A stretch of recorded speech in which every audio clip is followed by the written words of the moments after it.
Greetings, Earth. Welcome to the Nostalgiaverse. Hello and welcome. As always, I'm your host, Katt, and today with me is Alex. Hello. We have a very special guest. As some of you who have been following us know, we had been in contact with Wally Burr, voice actor, voice director, from many cartoons over the years. And unfortunately, he had suffered a stroke earlier this year. We had made an announcement about that. Well, we've been in contact with someone very close to him. This individual has consented to doing an interview with us. Please welcome Kristine Wallis, wife and agent of Wally Burr. Hello. Yay! Well, yay yourselves. Thank you for having me. This is going to be fun. Problem at all. Thank you for being here.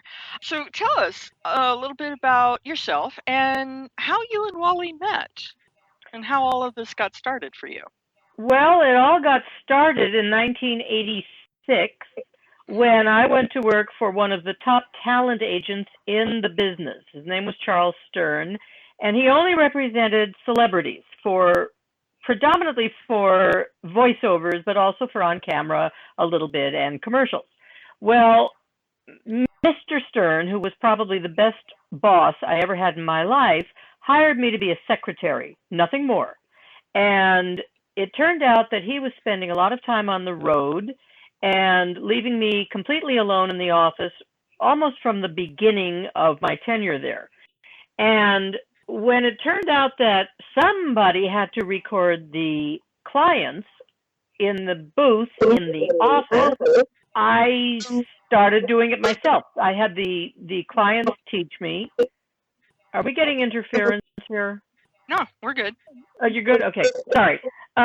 Anyway, so about 6 months into this little thing of me doing the voiceover recordings with all these celebrities and never being taught anything by Charles Stern, I said to him one day, don't you think it might be a good idea if I took a voiceover class so that I could learn from the voiceover end of the microphone how to direct?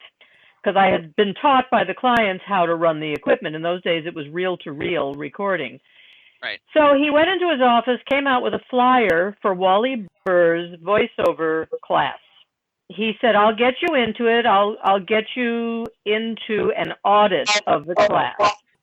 So I went to the first class, and Wally treated me like any of the other students. And I had so much fun. I called Wally the following week and I said, can I come back for the rest of the sessions? Because all of these voiceover sessions are always in 6-week increments, which you probably know. Right. And he said, yeah, but you're going to have to pay for the rest of them. So I did. I went through the whole 6 weeks, had a ball, and didn't think another thing about it for 8 more years. I never saw him again for 8 years. And yet we occasionally had business to do together because he would hire or look for auditions from our celebrities. Right. So it was usually him and me on the phone and kidding around, and I met his daughter that way on the phone. And one day he called, and it was a different kind of phone call because it ended, instead of after 5 minutes, it was, oh, I don't have the girlfriend anymore. And I thought, oh, really? So I no longer have my boyfriend anymore, and I just started pursuing him.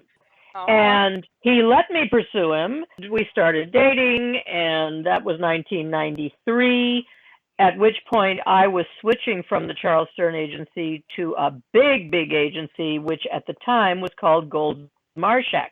And it's now called TalentWorks, and I started their voiceover division, and I used this connection to Wally to pursue him.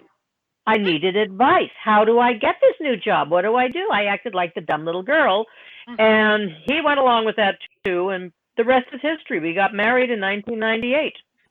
Very cool. So the point, girls, is if you want to find a man, take a voiceover class.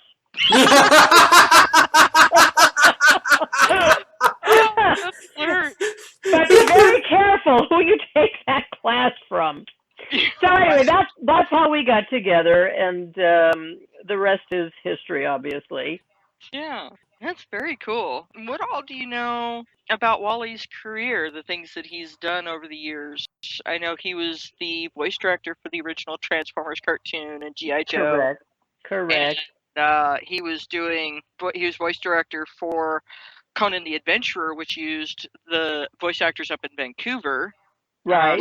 He's directed people from Vancouver to California and like across the country.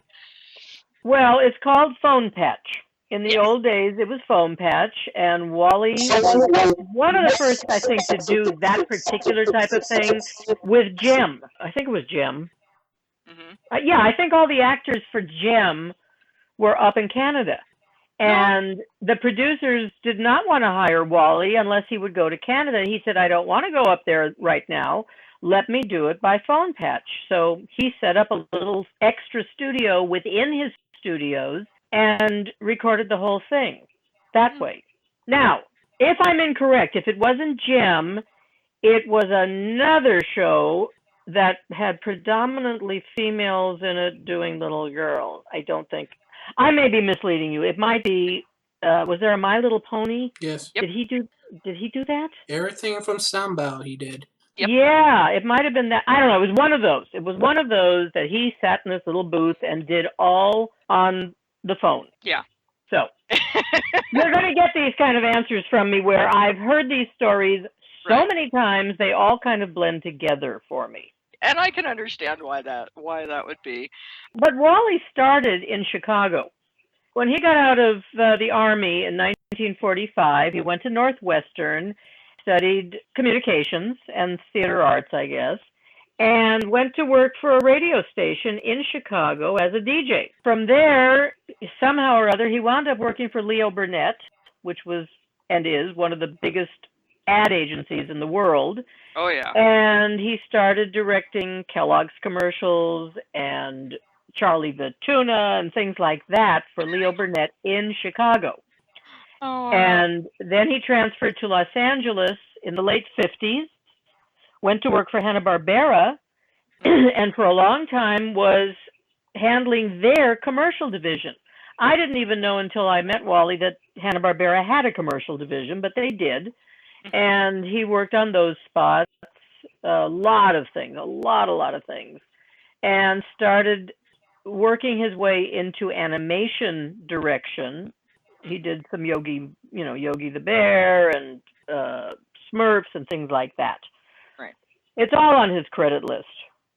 Yeah, which anybody can look it up on IMDb. Exactly. Or just go to his website. It's just wallyburr.com. Yep. Everything is there. Yep, and there'll be links in the description once this is posted. I've heard a number of different stories about I'll bet you have. about Wally's directing style. Yes. Scott McNeil had commented that he's very particular. There's actually a video you can find on YouTube of Peter Cullen talking about when they were doing Transformers. He didn't call it the Transformers back in the 80s. It was Wally Burr sessions. It's like, where are you going? Oh, I'm headed to a Wally Burr session. Where are you going? I just came from a Wally Burr session. That's from Peter Cullen. Yeah. What are some of the stories that you've heard? Or to be quite honest, before I ever met him, when I first started working at Charles Stern's agency, I already was told what his reputation was, that he was one of the most hard-driving voice directors in the business, and that, in fact, SAG had changed the rules about voiceover sessions because Wally would keep somebody 8 hours if he thought he was paying for 8 hours, whereas it could have been done in 2 hours. And SAG came down and said, you know what? From now on, voiceover sessions are limited to 4 hours a day. And that was 1980. Well, I mean, I heard about this in 1986. Mm-hmm. And his reputation, I think, with a lot of voice actors was he's too picky, he's too demanding, but ultimately he gets the best performance. Yeah, that's one of the things that I have noted with a lot of the stuff that he has done where he has been voice director. He's very particular. He knows, what he wants, and he goes through and do it again, get what he wants. But on the same token, while he may seem overly picky, he is searching for the actors to push themselves that much further. That's a nice way to look at it. I can tell you from having been with him when he was doing the pre-production on scripts for other shows. I didn't start working in his office until 1994. And he was on the tail end of a big project at that point, but I guess he wasn't directing that one. But anyway, when he would get a script, oh my God, you couldn't talk to him for days because he would be sitting at a table highlighting every single word, every description in that script and going over it and over it again, so that when he got into the booth, he knew every nuance that was required from every sentence. And he always said, well, you guys didn't read the whole script. I did. I know what's going on here. Which may or may not have been the case, but it may very well have been the case. I don't know. But he knew exactly what he wanted. Which makes him, because he knew all of that, I would imagine that kind of put him in a position where he could actually see the whole picture as well as the individual parts. Yes. Because I know a lot of voice actors, they'll go through a script and it's like, okay, Peter Cullen described it this way. Okay, BS, BS, BS, my line, BS, my line, BS, Yeah. BS, BS, my line. Yeah. And they really only focus on their lines because those are the lines that they need to learn how to articulate. Yes. And say, and they don't really worry about the rest of it, but the voice director needs to know the forward and backwards, really, Yes. to be able to get the right performances out of there. And I think it sounds like he's very meticulous about that. Oh, yeah, absolutely. Which the end result, you get these phenomenal performances. When he was in the booth, he was the boss. It didn't matter which of the producers was also in the booth with him. If they started talking over him or trying to say, no, that's not exact, he'd say, well, who's directing this scene? He had a reputation. There's no question about it. Of all sorts. Oh, yeah. But he's not a bad guy. ... No. No, of course not. No. He can be a lot of fun. He as a human being, he can be a lot of fun. He loves to tell jokes. He loves to be the center of attention, no matter where he is or what he's doing. Yeah. And he is a presence. When he walks or used to walk into a room, he was a presence, as they say. And I know a lot of the fans love to hear his stories. He'd go to conventions and he'd have a lot of fun. There's actually a video of him at a convention. It was a Transformers convention. I think it was the one up in Toronto. That it was him and a guy who wears a hat. Scott McNeil, he wears a hat, and then Neil Ross were sitting there, and Wally and Scott were basically having a hat fight. Exactly. And then the two of them drop down behind the table, and you see arms and legs flying up in the air, and so Neil Ross decides to do the commentary, and he starts doing the commentary, and he kind of slips into the whole Hindenburg disaster. He's like, oh, wait. And then Scott reaches up, grabs him, drags him behind the table, and they're going at it. And he gets up, and he's got Scott's hat on, and says it was all a hoax. It was a Scott McNeil, lead singer of Poison. Can't think of his name at the moment. It was a lookalike contest for him, and I won. And he's, standing there. Well, that was all Wally. Wally's idea. Wally presented that to the people who ran that convention, and they said, go for it. And he went out and bought himself a hat that looked like Scott McNeil's hat. And that's exactly the way I guess. I mean, I never saw it. He did it a couple of more times here in LA, and I didn't see those either. But there's a video of it on YouTube. It's funny. Yeah. And then they get done, and Scott makes a comment, why am I huffing and puffing? And Wally's just standing there like, what? He's always been, from that, you could tell that he's always been very active. Oh, absolutely. That's why, physically, this thing with the strokes came out of the blue. up until the night it happened, Wally was biking, he was walking, he was working all the time, never stopped trying to get work at his computer 14, 16 hours a day. And I'm not exaggerating. Anybody who knows him knows that this is Wally. Yeah. And then all of a sudden, boom. Out of boom. nowhere. Yep. Well, that's life. You know, when you're 92 years old, you can't expect nothing to happen. Well, yeah, and he's at 92. He's, even with the stroke, he's still, from what you have told us, he's still. I mean, he's starting to recover a little bit. He is getting better, from what you. Well, it isn't that he's recovering, because with this kind of stroke, he probably never will. But there are times when he's always alert. It's not that he's not alert, but he cannot talk. And there are times when, if you go early enough in the day, he can articulate a few words. Mm-hmm. They don't all make sense. They don't all go together properly. But my father had a stroke when I was a kid, and it's kind of the same thing. Yeah. But my father was only 58 when he had his stroke, and he never recovered. But Wally can't do anything physical anymore. Nothing. Mm-hmm. It's very sad for him. It really is. Yeah, and I can understand his frustration. Oh, yeah, it's horrible. It's being trapped inside your own brain. Yeah. Because you know what's going on. You know you don't want to be where you are, because he's in a nursing home. And you don't know what the future is going to hold, of course. And, you know, nobody can predict anything.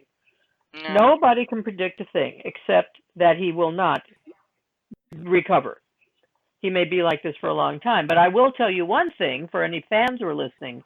Mm-hmm. We started getting fan mail shortly after this happened in February. And he gets so excited over fan mail. It's the highlight of his life now. So anybody who's listening to this, who goes on his website and goes to the contact page, will know how to communicate with us. And I take everything to him and I read it to him, because he can't read either. Tears up lots of times. And some of the old voiceover actors that only recently discovered that he was ill have gone out of their way to send things to him. If they're in LA, they've gone to visit him. This is all within the last couple of weeks. I thought everybody knew about it, because I got the word out almost immediately, and I thought those people would get the word out to their groups, blah, blah, blah. And apparently a lot of people had no idea. Yeah. And then when you told us, it said, you know, let people know, we're like, okay. And that's when we posted the update for him. And I was flooded with things thanks to you guys. More than happy to help out. Well, you did, because I took all of these emails that came in after you guys sent out the word, and I put them all on a single flowing piece of paper, and I wound up with 15 pages of short get well wishes. And then it continued after that. I took that to him and read it to him. And then I got more. I've gotten them from Greece and Russia and England. It's unbelievable. And that's why I assumed everybody around him knew. And they didn't. So. And it's kind of coming in waves, from what you were saying. You know, yes. a large group of people, and, you know, it would subside. Then another big group of people, and then it would die off in another group of people. And it just keeps coming in waves. Absolutely. It's amazing. His family was here last week. From his son and his family live in Olympia, Washington, and they were down here. Oh, this is quite a story. I won't tell you all the details, but they went to visit him on Saturday around noontime, and I thought they'd be gone for an hour and a half, 2 hours, which is what they usually do when they come to visit him. And they came back very quickly, and my daughter-in-law walked in, and she said, "You won't believe what just happened." I said, "What?" She said, "We walked into his room, and there was a couple standing there visiting him already. And when they turned to look at us, she said, I recognized the man as having been at the theater that we went to a play in the night before. I took them to see Our Town at a local theater." I know who she was talking about, because I noticed him come in. He was kind of a distinctive-looking man, but I didn't know who he was. Turned out he was Wally's old engineer from before I even knew Wally. So we're going back 35 years maybe, who happened to be in town for a week, happened to go to this play, and the guy who was running the kiosk where they sell coffee at this theater company, I go there all the time, and I know there's always a kiosk and somebody runs it. Right. It was that man who told this engineer where Wally was. And I had no idea who this guy was at the kiosk. Well, I asked my client the next day who that man was. It was Townsend Coleman. And he was running the kiosk. It's a church-organized theater company. They do fabulous work.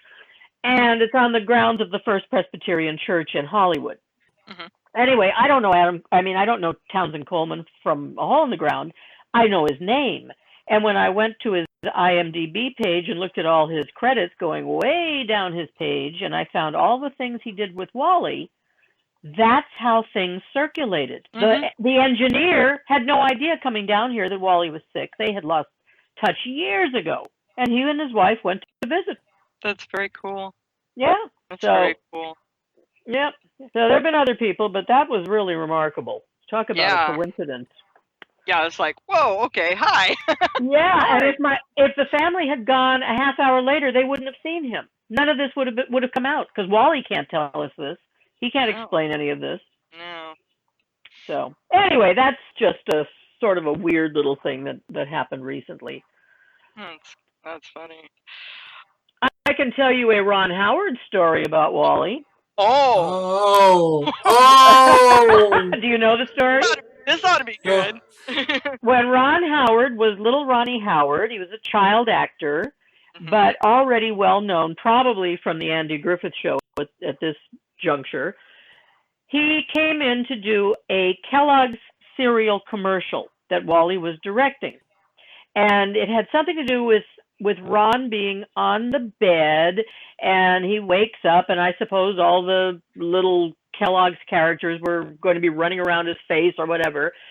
And so Wally started explaining the scene, and he explained and explained and explained, and finally Ron Howard interrupted him and said, "Can we just shoot it?" Oh my goodness. And they did, and according to Wally, it was pretty much a one-take wonder. Wow. I think thanks to Wally, he became a director. Yeah. I'll do it. I do it my way, not Wally's way. That may have inspired him. Yeah. Yeah. Well, everybody has their vision and their way of doing things. That's kind of a given, especially in such a high creative group of people, actors and directors and so forth, and writers and people who create these stories. Yes. Did we miss anything that you wanted to get into this specific story about Wally? I don't know what's left to say, but just anything that, well, looking forward, what are your hopes with regards to what Wally's going through right now, and what you guys are going through as his family and his friends? What are some of your hopes, and what would you like to hear from fans? Well, as far as hopes are concerned, I hope that nobody ever has to go through this. I know that's unrealistic, but I've been through it twice in my life, once when I was 10 years old with my father, and now 50 some odd years later with my husband. And I wouldn't wish any of this on my worst enemy. I hope that Wally can just settle into this new life he's got. Wally has longevity in his genes. Fortunately or unfortunately, whichever point of view you might have about the situation he's in, most people you're a lot younger than I am, but I'm a lot younger than Wally is. And everyone that I know, if you have any kind of common sense at all, everybody says the same thing. Oh, God, I don't ever want to be in a nursing home. I don't ever want to have a long-term illness. Well, we can't control that. Right. And I hope that everybody has taken care of their futures themselves by having advanced care directives, having the DNR text in their medical records, things like that. If you can get long-term insurance, for long-term care, get it. We don't have it. We are relying on Medicare and now Medi-Cal, which is your equivalent of Medicaid. Mhm. Otherwise, I said to the nursing home, what if that didn't kick in, where would he be? On the street? Mhm. I can't take care of him. I am not capable of taking care of somebody that I can't lift, and he Yeah. can't lift himself. He can't do anything for himself. Right. So, take care of yourselves, everybody, because Yeah. this kind of thing can happen when you're 20 years old. You can Oh, get yeah. hit by a car and become a vegetable for decades. And Yeah. what that does to your family, it's just horrible. The whole thing is horrible. So anyway, that's what I hope for. As far as, what was the other part of your question? What would you like to? What are the kinds of things? For people to, what I would like is for the people who know Wally. I don't want strangers trying to do this, but there's a lot of people who I hope will hear this, who have known Wally for 30, 40, maybe longer years, who can go and see him, take 15 minutes out of your day and go in, say hi, do most of the talking yourself, and leave. You don't have to spend hours and hours on end. There is one young man who studied with Wally here in our house for 4 years and then became my client. And he's a wonderful guy. And he's been through a lot of hell with his family. All of his parents and a dog died within about a year and a half of each other. Oh my goodness. And he goes every 2 weeks and spends an hour or two with Wally. And if you saw this guy walking down the street, you'd swear he was a Hell's Angel. He's that type of look. He is not that type of person on the inside. He's a sweetheart. But I keep saying to myself, why does he do this? He doesn't live close by. It's at least a half hour, 40-minute drive just to get there. Yeah. And he does it every 2 weeks. So he's the only person that has gone repeatedly. All of the few friends who have gone to see him, they go once, and I think it's so awful for them that they don't go back. And I understand it. I really understand it. Yeah. But that leaves a whole bunch of other people who haven't seen him who could. So that's one thing. But that's only the people who know him. But for the fans, the most meaningful notes that we've gotten from fans are things along the lines of, I grew up with your work. You made my life different. You made me think differently. I take my children to see the same things that I grew up on thanks to you. Things like that, things that really are meaningful. Yeah. Not just, hi, Mr. Burr, hope you feel better. That's nice, too, that they take the time to do it, and I cannot respond to all these things. Right. But there have been some that almost make me cry. And Wally gets very tearful about certain things, but in a good way. It's not sadness, it's just moving. Yeah. Those are the only things I can think of that I would wrap it up with on Wally's behalf. Yeah. And that everybody knows that he is aware of what he receives, and he is extremely grateful for it and moved by it. Yeah, and I'm sure that you and the rest of his family appreciate. Oh, I send everything to his kids. He's got a son and a daughter who are almost my age. They're like 5 years younger than I am. They're thereabouts. And we're very close, and I send it to both of them, and then the grandkids get it. So whatever has come in terms of fan mail and stories, I forward to them. Cool. Very cool. And from us, I can say definitely that us here at Nostalgiaverse, myself, Alex, and our other three staff members over in the UK, we really appreciate all the work that Wally has done and have all kinds of memories of growing up with the various shows that he was part of, whether it's voice director or even acting in some cases. And we appreciate the body of work that he's done. We appreciate him for the quality of work that he's done. And we're praying for him. Well, thank you very much. And hoping for further improvement on his condition. Well, let's hope so. I just hope he can someday actually speak normally. Yeah. That would be awesome. Yeah, it would. It would. Of course, he'd probably tell us a thing or two, but... Why am I still here? Oh, he does ask that. He asks it all the time. Oh, God. Oh. Why is the food horrible?